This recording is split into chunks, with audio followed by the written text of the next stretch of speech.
Përshëndetje dhe mirë se erdhët të gjithë ju të shenjës Virgjëreshës.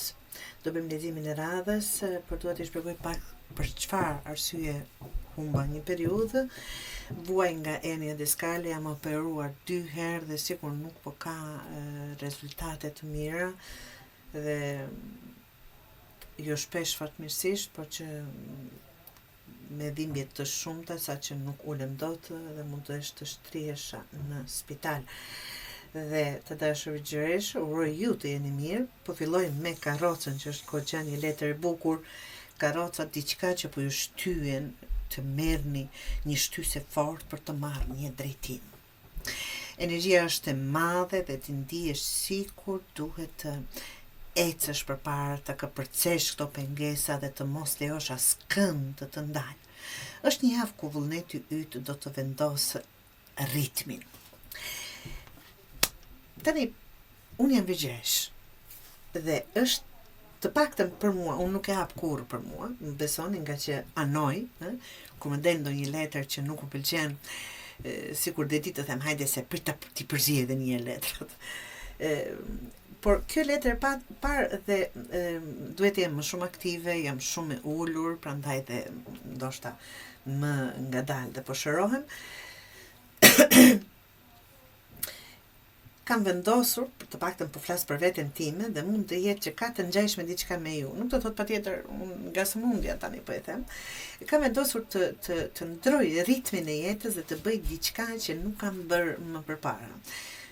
Virgjëreshat janë të lindur apo të destinuara në servis për t'i bërë të tjerët, për të qenë aty për të gjithë, ta them është më shumë OCD, në atë kuptim për të rregulluar, për të detaliste, për të patur gjitha gjërat në rregull dhe është shenjë servisi, ta them ashtu. Por që sikur për vetë e kam menduar për vete apo ju të dashur Virgjëreshë, sikur do merrni një shtysë, është një shtysë e fortë, një dëshirë për të marrë një drejtim tjetër dhe për të ecur parë, pak ndryshe nga herëve të tjera, çfarëdo që të jetë për ju. Dhe vullneti juaj, këtu të dashur Virgjëresh, do të vendos ritmin e javës. 2 lajthitë që tregon majtas apo djathtas, tregon për një zgjedhje ose një balancë që duhet mbajtur. Shpeshherë bëjmë, do bëj vetëm për vete, doja ashtu, po që sikur nuk e mbajmë. Po kur është për të tjerët, jemi gati.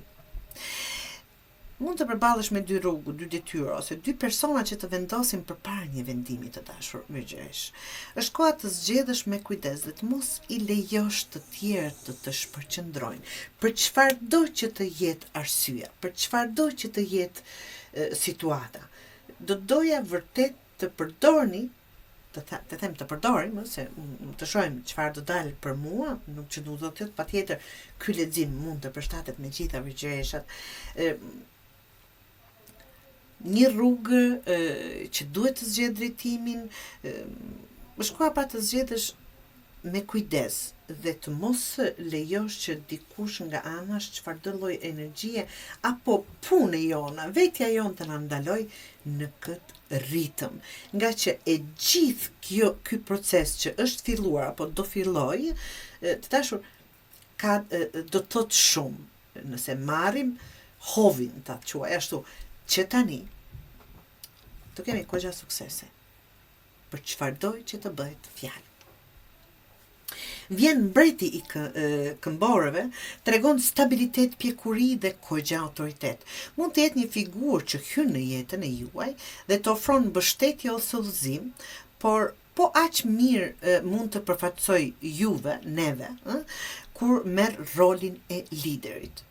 Pra, energjia e kësaj letre të mëson se suksesi arrihet duke ruajtur qetësinë dhe duke qëndruar i përqendruar në ato që do.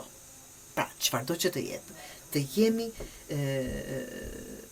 të qëndrueshëm, më shkurt, një lloj disipline kur ka të bëjë për çfarëdo që është rasti.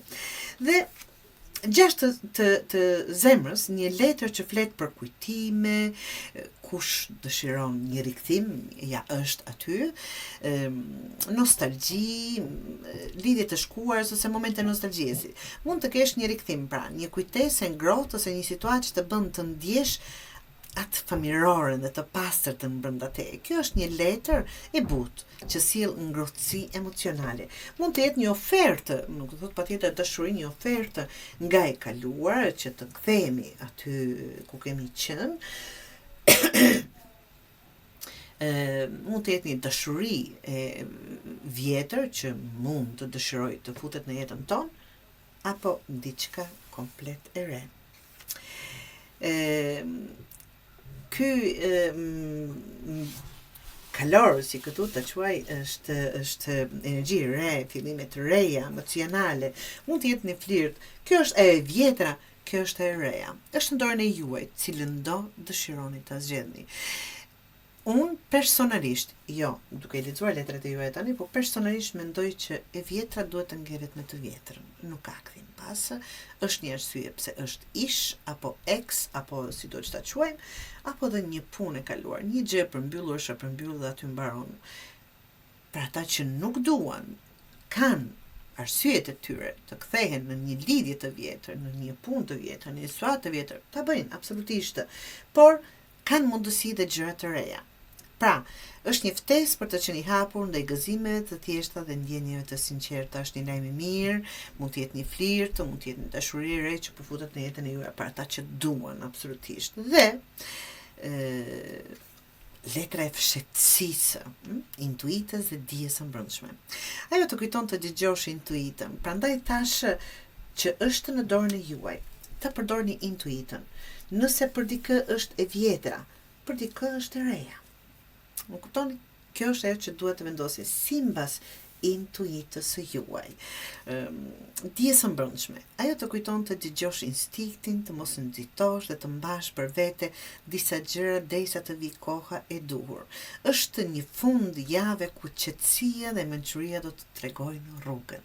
Do thotë ta dëgjojmë atë zërin ton të brendshëm çfarë na thot, atë ndjesinë që na jep. Pra, të dashur virgjëresha, kjo javë është një udhtim mes forcës dhe butësisë. Do të ndiheni të shtyrë për të marrë një drejtim, por edhe për të bërë zgjedhje që kërkojnë mendje të kthjellët dhe pak intuitën. Kujtimet e së shkuarës dhe ndjenjet e reja do t'ju shoqërojnë, është zgjedhja e juaj. Ndërsa në fund të javës apo do të jetë do të udhëheqet drejt qartësisë, intuita. Kujdes mos e shpërfaq çdo gjë më njëherë. Disa gjëra kanë nevojë të mbeten të fshehta derisa të vi koha për t'i thënë, për t'i deklaruar. Do të çfarë do që jeni duke bërë, mbajeni për vete. Të dashur virgjëresh.